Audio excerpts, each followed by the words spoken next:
आप बहुत सारे नंबरों की तलाश में, टॉपर बनने की तलाश में टेस्ट सीरीज दे रहे हो, टेस्ट सीरीज पर टेस्ट सीरीज प्रैक्टिस कर रहे हो, बार बार रटे मार रहे हो, लेकिन कहीं ऐसा ना हो कि इस तलाश में आप फिर पेपर देखें और वो प्रश्न पढ़ करके सोचें कि अरे यार मुझे लिखना तो बहुत आ रहा है, बहुत बढ़िया तरीके से लिख दूं, टू द पॉइंट, ड्राफ्टिंग करके, ग्राफ बना करके, डायग्राम, सारा रेखा चित्र इतना बढ़िया बनाऊं पूछो मत, लेकिन मुझे तो इसका कंटेंट ही नहीं आ रहा है। यानी आपके साथ वैसा ही होता है जैसा कि एक फौजी को ट्रेनिंग दे दी जाए बहुत सारी, और ट्रेनिंग बहुत सारी देने के बाद उससे बॉर्डर पर लड़ने भेज दिया जाए लेकिन हथियार ना दिया जाए।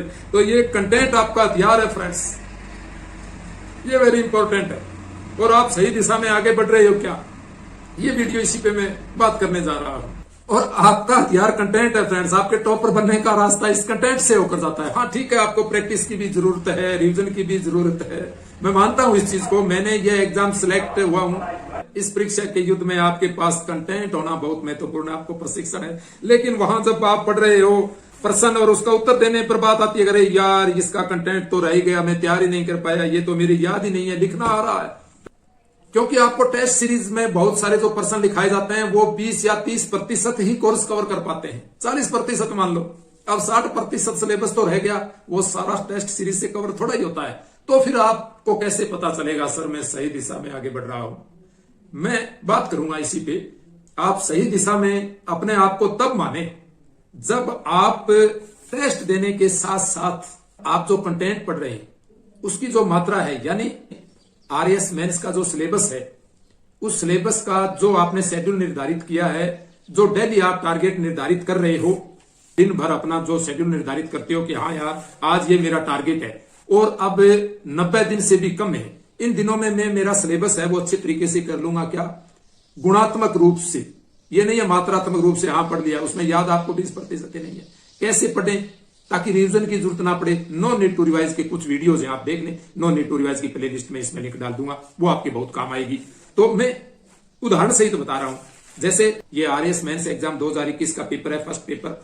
जैसे आपके सामने पहला प्रश्न ही पढ़ रहा, भारतीय वैदिक दर्शन की परंपरागत 6 शाखाओं में से किन्हीं 4 का नाम उल्लेख कीजिए। आपने प्रैक्टिस बहुत की लेकिन कंटेंट आपके रह गए, तो फिर आप इसका जवाब थोड़ी दे पाओगे। लिखना बहुत अच्छे तरीके से आता है, अच्छी प्रैक्टिस कर ली, आंसर राइटिंग प्रैक्टिस कर ली, टेस्ट सीरीज बहुत दी, लेकिन ये पर्सन वहां टेस्ट सीरीज में नहीं आया, लेकिन आपको ये पढ़ना जरूरी था। तो इसलिए कंटेंट को आप साथ साथ तैयार करें। 80-20 का फॉर्मूला रखें आप, 80-20 रूल, यानी 10 घंटे पढ़ रहे हो तो 8 घंटे कंटेंट तैयार करने में, 2 घंटे प्रैक्टिस करने में थे। ये वेरी इंपॉर्टेंट है। एक उदाहरण और देता हूं, जैसे नीति आयोग के प्रमुख कार्यों का विवेचन कीजिए, ये पर्सन आया है। अब आपके कंटेंट याद ना हो, माथा पकड़ के आप बैठ जाएं, हालांकि इसके बारे में आप बिना पढ़े भी लिख सकते हो क्योंकि योजना योग आपने पढ़ा है, तो वही कार्य इसके है।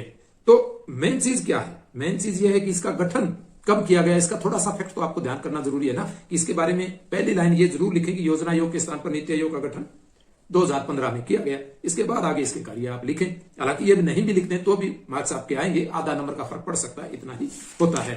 हो सकता है सीए के बारे में पूछ लिया जाए, नागरिकता संशोधन अधिनियम 2019 क्या है, और आप टेस्ट सीरीज ही देते रहें, तो आप किस प्रकार परखेंगे कि मैं सही दिशा में आगे बढ़ रहा हूं। इसके लिए सबसे पहले आप क्या करें, मैं आपको बताता हूं। इसके लिए आपके पास मुख्य परीक्षा का विषयवार ट्रेंड एनालिसिस होना चाहिए।